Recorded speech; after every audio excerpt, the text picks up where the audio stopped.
There are various definitions of the word spirituality, and each one of us tends to choose a definition which is more suitable to his whims and fancies. And therefore, we may not have something like what exactly is spirituality, a definition which can be made available.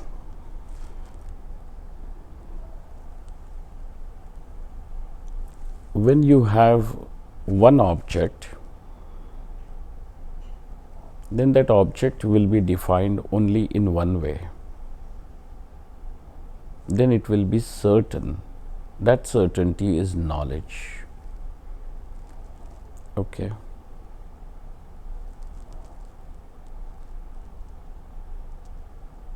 This is a flower, it cannot be called as a fruit, it can't be called as a vegetable, it is not an aeroplane, it is not a rabbit. And because there is this certainty about it, that it is a flower.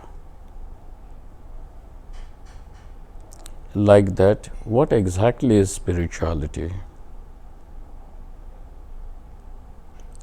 If everything and anything can be called as spirituality, then the word becomes meaningless.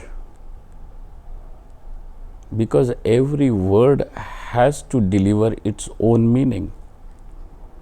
When you are going to use the word camel, it has its own meaning. When you are going to use the word dog, it has its own meaning. You see? So, what is meant by the word spirituality? What is meant by the word spirituality?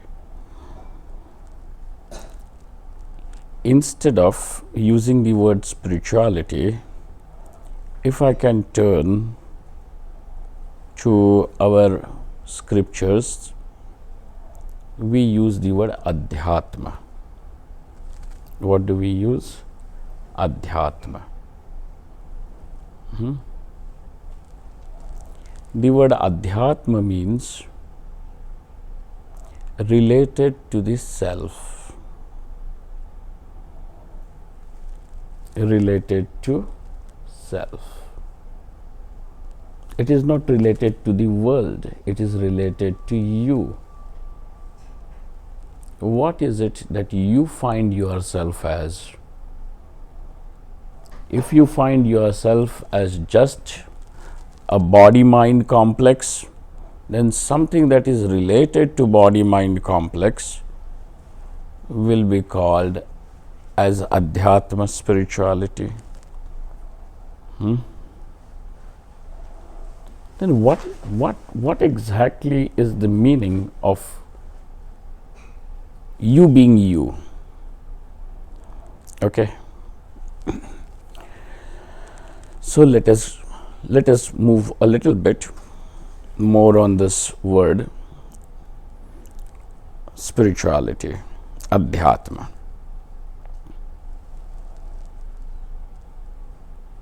As a person, I find that I am limited, isn't it? I find I'm small, I'm limited. I'm limited in time, I'm limited in space, I'm limited with my attributes. And I find, therefore, because I am limited, I am also helpless, isn't it? Another thing that I find about myself is that I am subject to being governed by various factors, whether it is your genetics, or the way your parents have brought you up, or your friends, or whatever. But I am governed by various factors beyond me, isn't it?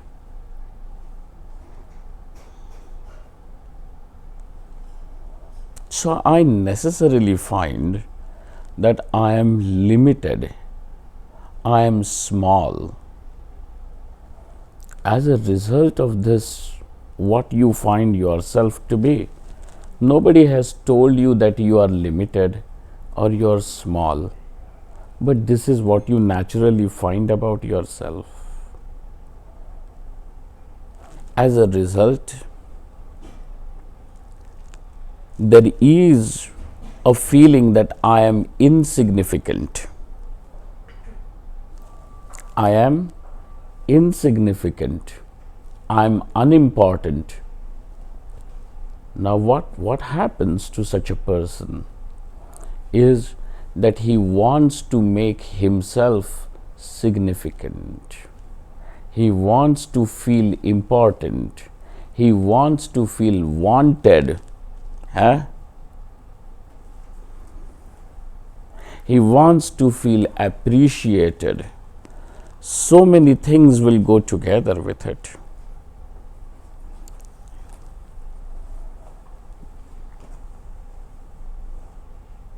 You see? And so, I find that I am insignificant, and at the same time, I am governed by my insecurities. I have emotional insecurities. I have physical insecurities too. What if I am exposed to some infection, some viral infection? The virus is just flying around. The microbes are just flying around you. So I find that I have insecurities. Now, look at what you find about yourself. As a result of finding yourself insignificant, as a result, you may be you may make attempts to make yourself important. That my friend should recognize me, my family should recognize me, my parents should recognize me, the people around me should recognize me, so on and so forth. We may desperately try to somehow make ourselves more popular, more powerful, more wanted, more recognized. And yet, I find at the end of the day, I am still a person who is asking for more. I am still a person asking for more. If somebody tells you that I love you, would that just be enough? You are going to tell that person, tell me 10 times in a day. And if he said that 10 times in a day, you are going to say at least 20 times a day. That is not enough. That is not sufficient. No matter what you get and how much you get, you find that you are still dissatisfied, unfulfilled, again limited, small, isn't it? Even if there was some God who came to you and God said, I love you, next day morning you still would say, God, please come and tell me again. Just make my morning good every day. Who knows that yesterday you told me that you love me, maybe today you have changed your mind. You must have gone to somebody else to say that. You won't be even able to trust God for that.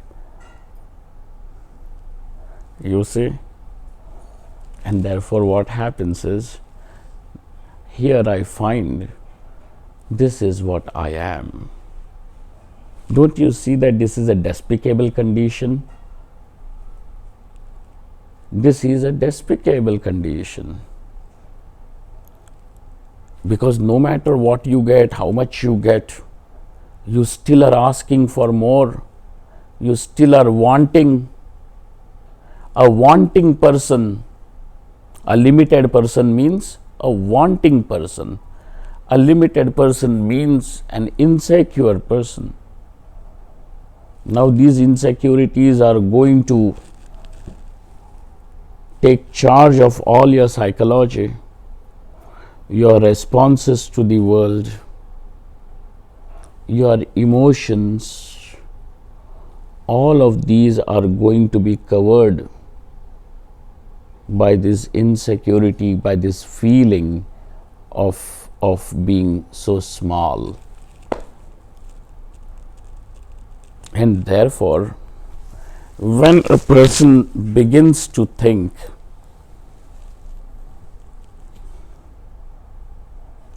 I'm saying when he begins to think and think clearly, the first thing that will occur is that you are going to say, I want freedom from this insecurity. I want freedom from this sense of being insignificant. Right? I want freedom. Now, what are you asking for? You are asking for freedom. Are you asking for more money? Are you asking for more recognition? Are you asking? When you start thinking, then now you have made a proper choice. This does not come without your thinking. You will have to someday think. You will have to give yourself this privilege, this blessing, and more you are going to avoid it, more insecure you will be. More you are going to avoid it, more sense of insignificance, of dissatisfaction, of incompleteness is going to roll upon you. And therefore, this is now that intelligent person. And by being intelligent, I don't mean whether he's a doctor or an engineer or a lawyer. I mean this, when the person is able to think like that. He says, let me be free from this. Now your quest is the quest for freedom. Your quest is quest for freedom. Freedom from being an insignificant person. Freedom from being small and freedom from being unimportant, incomplete. How are you going to find this completeness? How are you going to find this freedom from insecurity, bhayam? How will you? This quest for freedom is called as mumuksha. This quest for freedom, technically we call it as desire for moksha. Moksha is not, finding yourself lodged somewhere in heaven after death.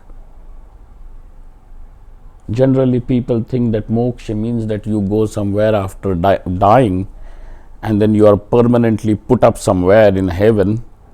You are drinking some wine and eating some cherries and listening to some, music these angels are playing. That's a very boring idea, isn't it? How long can you keep on drinking wine? Please. There is all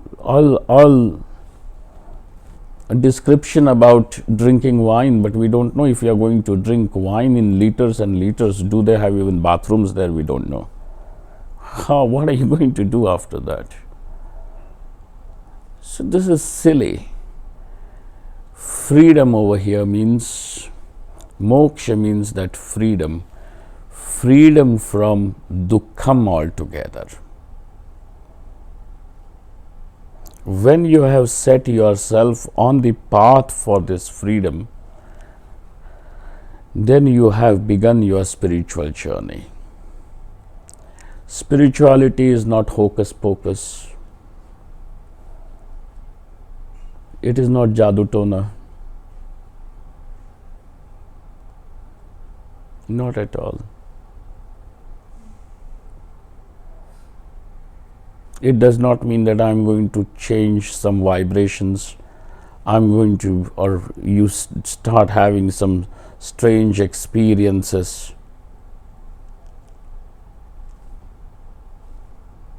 No. It simply means that you have recognized what is your true and basic demand in life. Now you have stopped being fooled by yourself.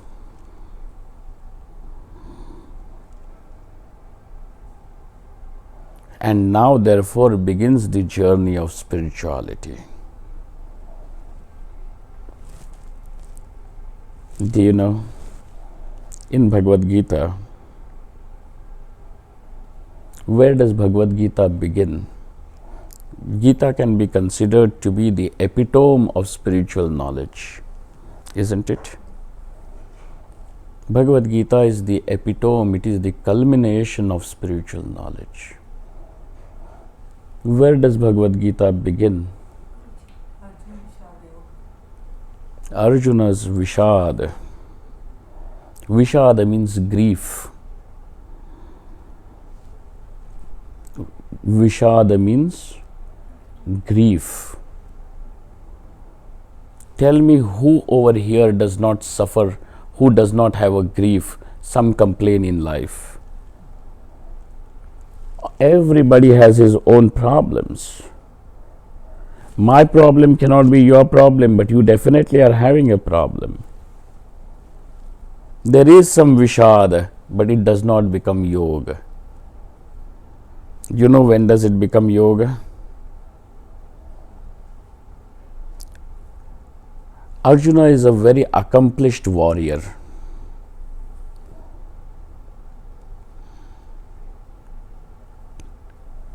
He is such an accomplished warrior that even till date you are not going to find a parallel to Arjuna. The Indian government, one of the highest awards in the sports is called as Arjuna Award. Are you aware of it? So over there also we find that he is so significant and so accomplished that 5,000 or 6,000 years also have passed, but we can have Arjuna Award. So accomplished. And Arjuna is totally confident that he can single-handedly take that battle, fight that battle to the victory. Arjuna is not diffident. He does not have lack of confidence that this battle may bring him a loss. He knows that I can fight the battle. Not only that I can fight the battle, but I can bring the desired consequence of victory too, single-handedly.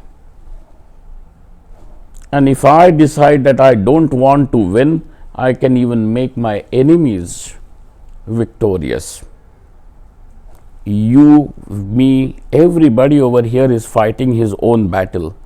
But are you that confident about the battles that you are fighting? that you will emerge victorious every time? Arjuna has that confidence, and his confidence is not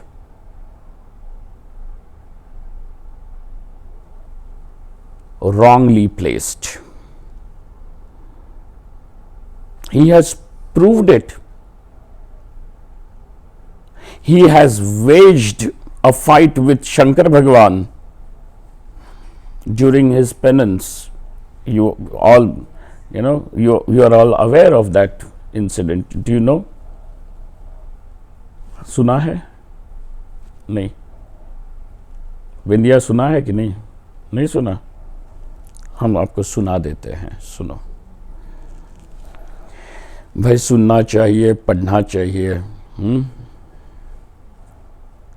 So what happened was, when the Pandavas were sent into exile, they were told that go into exile for 12 years and only then will we discuss about giving your share back to you. Draupadi was humiliated. The kingdom was taken away from the Pandavas by deceit. At least you know this much. Draupadi was humiliated. The kingdom was taken away by deceit. And then they were told that after 12 years we will decide your fate. There was a big period of 12 years in between. Pandavas knew it very well that Kauravas are not the people who are going to give it back just because you have fulfilled the conditions of living in the exile for 12 years. You cannot trust Kauravas that they are nice and they will give it back. Exactly what has happened with Pakistan occupied Kashmir. Exactly, this is the situation. And therefore it was told by Krishna Bhagavan to all these Pandavas, especially to Arjuna, that undertake austerities, tapas, propitiate Bhagavan Shiva, and seek the boon of various astras, the missiles, which will be activated through mantra at your will. So they didn't have to create missiles. All that Arjuna had to do was to put the bow on, what do they call, the arrow on the string of the bow, and chant the mantra, and that would become a missile. Bhagavan Shiva wanted to find out, is Arjuna really capable of handling something like this?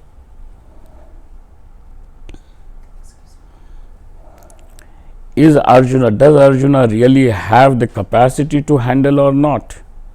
Because when you are going to give a person a missile like that at his command, the person needs to be very, very capable, mature. चाय नहीं बनाया इसलिए पाशुपतास्त्र चला दिया, क्या है? This fellow got mad at his wife. Why you have not made tea as I like? Pashupatastra. So you need a person who is mature to handle it. So Bhagavan Shiva tries to test him out, and Arjuna. So there is that incident of a battle which takes place. Read it sometime. Arjuna is very accomplished. Arjuna knows that he can single-handedly win this battle. And yet, Arjuna falls to Shri Krishna's feet, saying, Lord, what are we talking about this one small little piece of kingdom? I know I have the prowess to to win the kingdom of all the three worlds. Yet, though I may be successful in having the kingdom of all the three worlds, yet please tell me that will this take away all my sorrow? Will it remove my grief? Will it remove my suffering? Will it remove my sorrow? Will it destroy my misery? Will it? And Arjuna's conclusion is, I don't see any hope that whether it is all power, all money, all pleasures, everything can be there at my feet, and yet it won't be able to take away my sorrow. Do you see? This is what we call as maturity. This maturity is spiritual progress, Aradhana. Spiritual progress is not strange experiences. Spiritual progress is not going to be certified by somebody. You are spiritually very elevated. This is all just to please the ego. It has got nothing to do with spirituality. A person who is truly spiritually progressed, he is not going to wait for somebody else to certify you. He is not going to be bothered by the judgments that the people have about you. A spiritual person is not going to say, I am good because somebody else calls me good. I am beautiful because 10 people call me beautiful. That is silly. This is silly. That is immaturity. And here he says, O Lord, tell me that because of which, impart me that knowledge which will annihilate the suffering altogether, totally.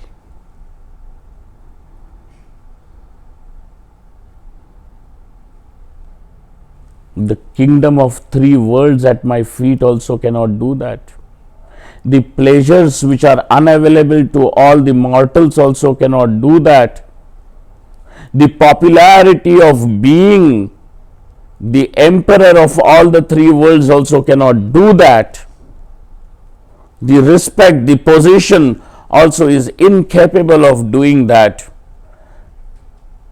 And therefore, Lord, impart me that knowledge which will remove the grief from its roots.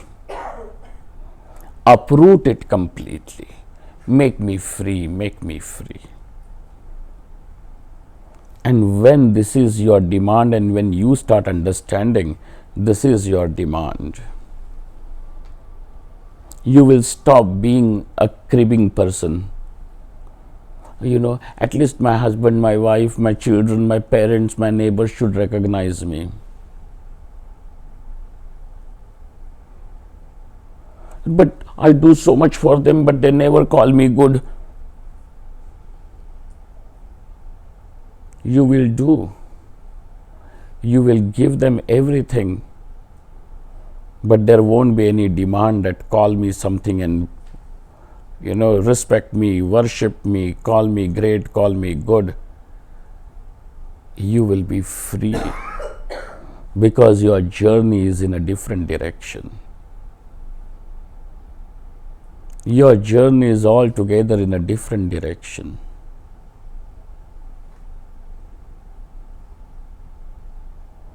This movement, this understanding, then we call as spirituality.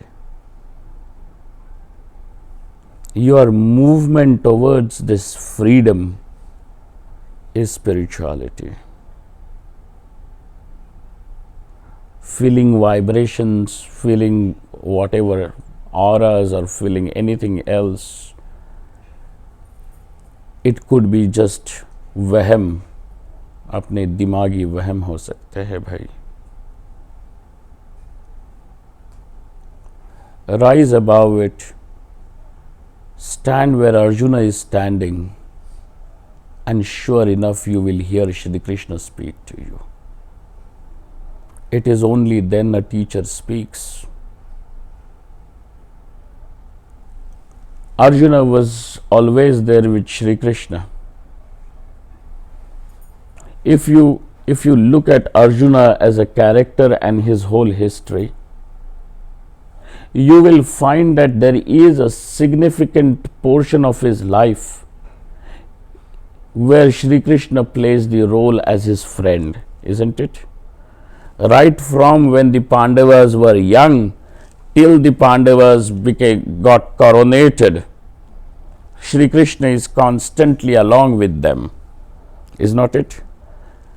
It appears that Shri Krishna must have stayed in Dwarka less, but with Pandavas more.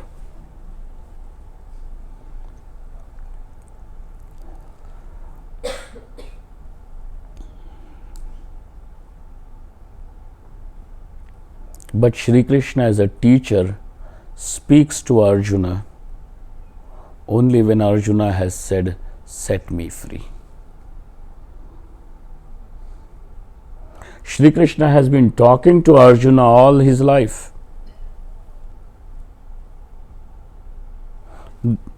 So close and so together. Maybe Shri Krishna's own children did not have the privilege of spending so much time with Shri Krishna as much as Arjuna has spent. And yet, it is only on the battlefield that Shri Krishna imparts this knowledge. Why? It is because at this point, and not before that, Arjuna has asked, "Lord, set me free. I want to be free." And therefore, this desire for liberation is the basic understanding which your intelligence can bring to you.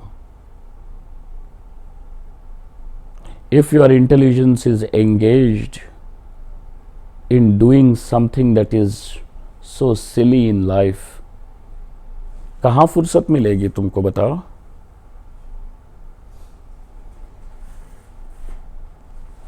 If your intelligence is simply busy in wanting to find out what is your neighbor's wife doing, that intelligence, will it be available for this? And therefore, when that intelligence has risen and is free from all nonsense, now it will function for what it really is meant. Till the point your intelligence does not come to this quest, that intelligence has not done its work. It has done everything else but not done what it is supposed to do.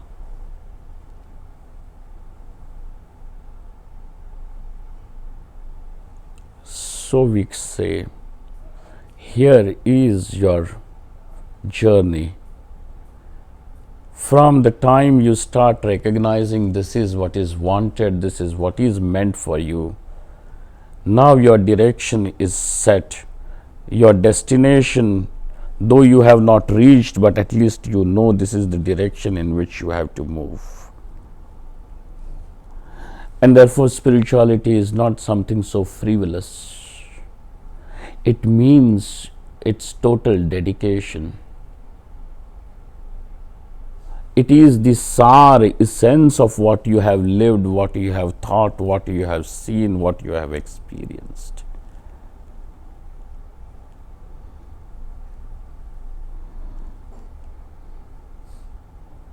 है कि नहीं?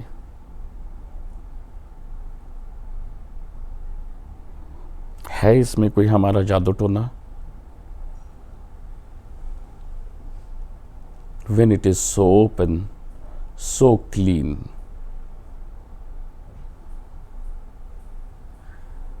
It is so clean. There is nothing misty about it. Then when you are asking about what is spiritual progress, it means when you can deal with the world in two ways, without making this world sit on your shoulders and carve you down, and you can know that this world is a place where you have come to improve yourself, where you have come to gather the necessary spiritual strength to walk this path. World is not a place where you are now seeking recognition, seeking position, or seeking something that is just silly. You are not over here collecting pebbles.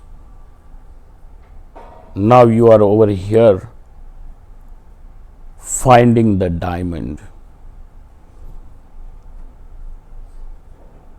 Otherwise, your basket will be full of just pebbles. Somebody who now only wants a diamond, his basket is never going to be full. But what he has is so significant that all the pebbles in the world also cannot be equated with it. इसीलिए spiritual progress means कचरा इकट्ठा करना छोड़ देंगे.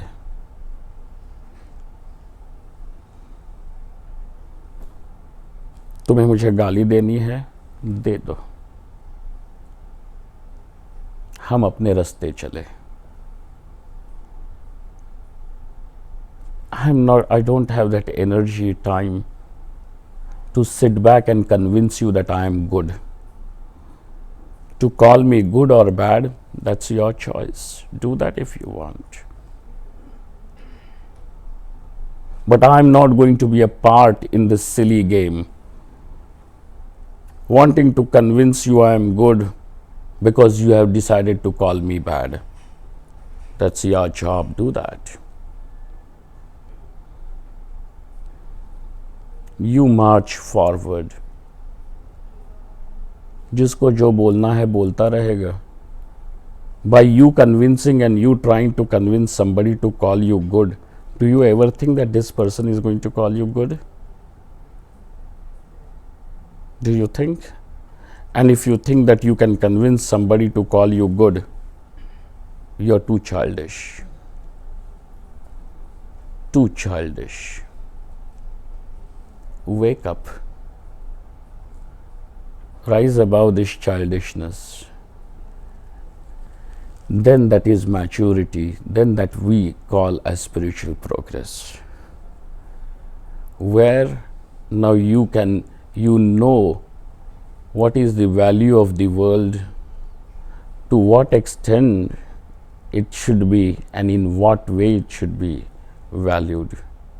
When you know what is your destination and where you need to travel to, now you are not going to be lost over here. Now you are not going to be confused over here.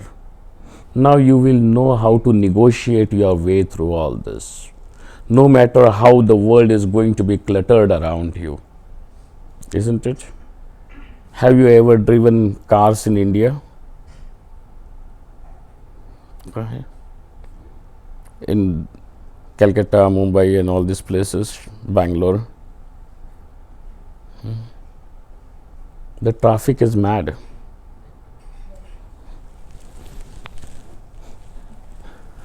You never know from which side a car is going to come and hit. But the thing that you can do is, when you know where you need to go, you will be able to negotiate your way and go. You don't sit over there fighting with every car. Why did you come from left and why did you come from right? Because you know driving. When you know driving, you know how to reach your destination, and you also know how to protect and save yourself from the onslaught. Isn't it?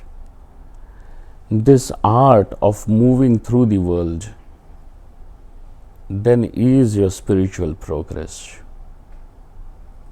To have strangest ideas about spirituality is to make a person slightly crazy. When Shri Krishna speaks, when the rishis speak, they are not speaking to you so that they can create some people with strange who are space cadets walking, don't know where they are going, what they are doing. Spirituality is not even just people who are sobbing. देखो दुनिया कितनी बुरी है, हे भगवान दुनिया बुरी है, दुनिया बुरी है, दुनिया को गाली देकर के तुम कहीं नहीं जाने वाले हो, इसी दुनिया में रहना है तुम्हें, इतना याद रखो। तुम्हें क्या चाहिए, तुम कहाँ पहुंचना चाहते हो, ये तो तुम तय करो, है कि नहीं?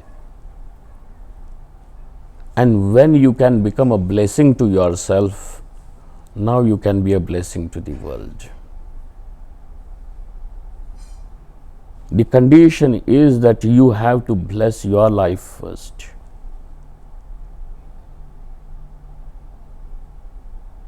And then from you, whatever has to happen will happen to the world, and whatever happens from such a person is auspicious, is mangal, is good, always. As a rule, from such a person, nothing bad can happen to the world. From such a person, all that happens to the world is all good, all auspicious, all beautiful. Whether Shri Krishna plays the flute, dances on the grass, or plucks a flower, everything is beautiful, isn't it?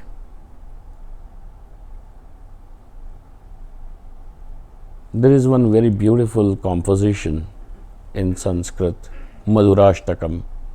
Have you heard?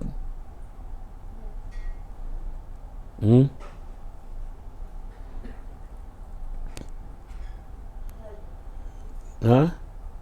You've heard. It is a composition by Vallabhacharya, one of the saints of India. And there he writes, Madhuradhipater akhilam madhuram.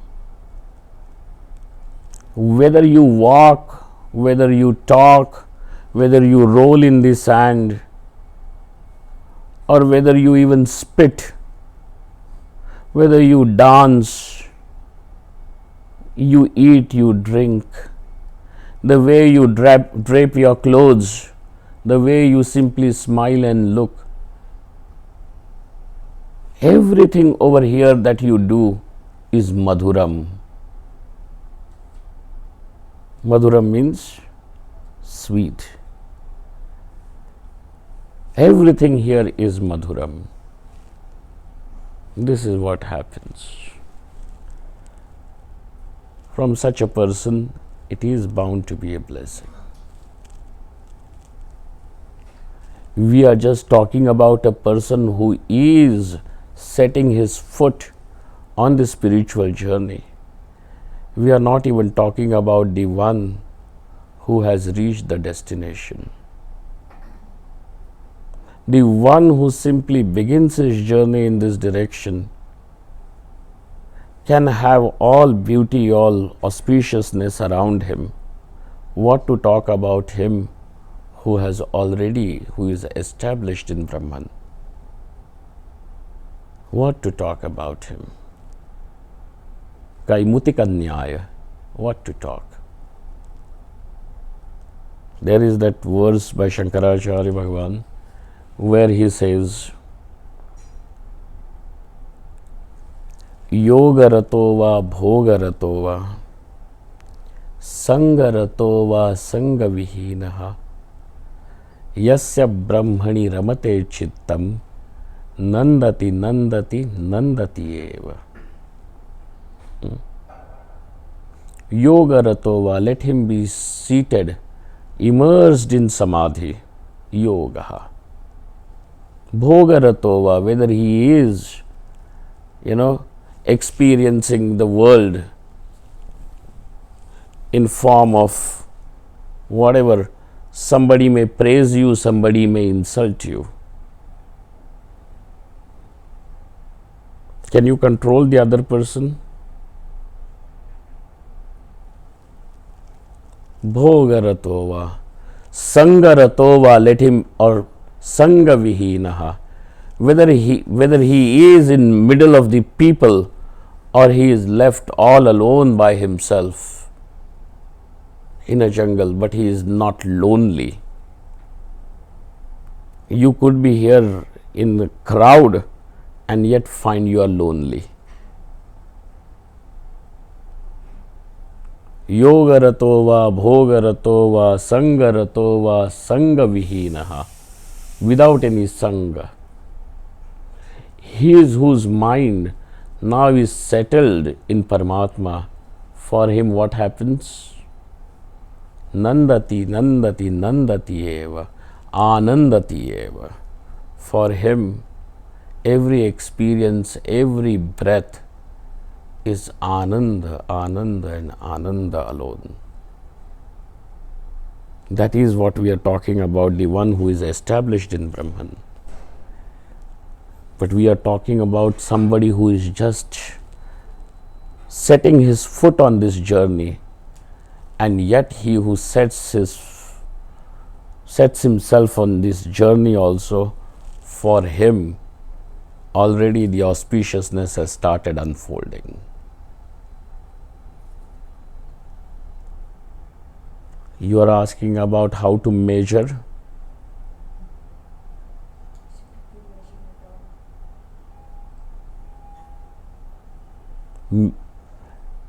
Measure it in terms of your joy.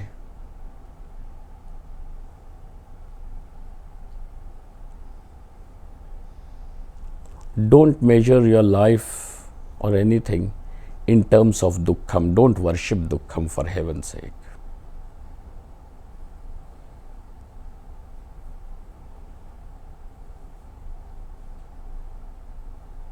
Somebody says that, when I love you means that I have to become dukkhi. Dukkham is not a measure of your life or love. Make sukham the measure. Make joy your measure. Let that be your yardstick. Okay. I was disturbed whenever you said something like that to me. Today, how am I? To what extent am I still getting disturbed?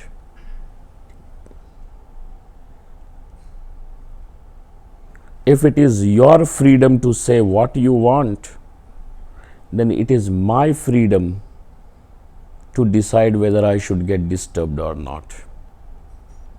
If you saying something is going to decide my disturbance and me becoming dukkhi, then I am being controlled by you. I am your puppet. Freedom from being the puppet at the hands of the world. The moment you take charge of your own joy, you are in charge of your life.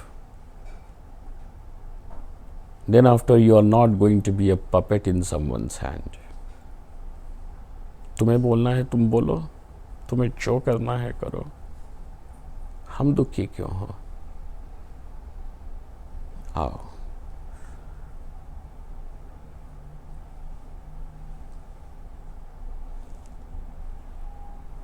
Now, with this mindset, arrive on the seat of meditation, arrive at the feet of the teacher. Now you make the inquiry as what this Atma is, what is Paramatma.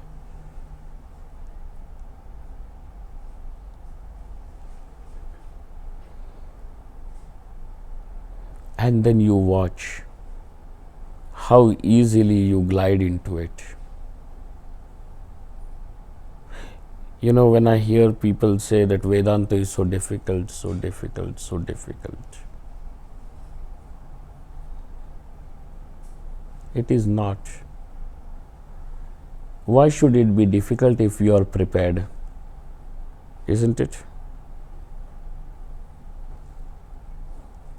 Somebody who can lift 10 kgs of weight, for him to lift 2 kgs is difficult. But why is it not difficult? Because he has the capacity. So difficulty is not somewhere outside. 10 kgs is not difficult. It is you not having the strength is what makes it difficult. भाई वेदांत तो हमारे पल्ले नहीं पड़ता. तुम रोते क्या बैठते हो? देखो तो सही क्या चाहिए. Now with this kind of a mind, where the world is kept at a bay, you have moved to the teacher or you move on to the seat of meditation, then watch. Bhagavan Shri Krishna says, prasanna chetaso yashu buddhi paryavatishthate. The one whose chitta means mind, remains prasanna, clean, calm, collected, filled with joy. Such a mind now easily gets settled in Paramatma. Paryavatishthate. It refuses to move from there. बुद्धि बड़े आसानी से जाकर के परमात्मा में बैठ जाएगी. जहां जाना चाहिए वही जाएगी, क्योंकि बुद्धि के लिए वही स्थान है. जब तुमने बुद्धि को जूतों में बिठा दिया है, जिसने परमात्मा में बैठना चाहिए उसको जूतों की जगह बिठा दिया है, तो अपमान नहीं हुआ? अरे भाई, जिसका अपमान कर रहे हो तो अपमान का फल भी तो भोगना पड़ेगा कि नहीं? तो वही बुद्धि तुम्हारे लिए अब दुख पैदा करेगी. जो बुद्धि भगवान के साथ बैठने के लिए बनी है, तुमने उसको कहीं नीचे बिठा दिया, दुनिया में बिठा दिया. अब वो बुद्धि करेगी क्या? दंड तो देगी ही तुम्हें, दुख ही पैदा करेगी. क्यों अपने लिए दुख की पैदाइश करते हो? Why do you want to breed this suffering around you? When it is so clean and clear, so easy and so simple.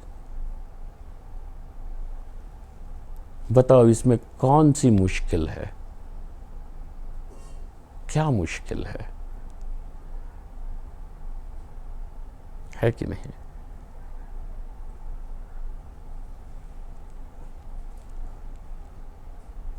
Okay.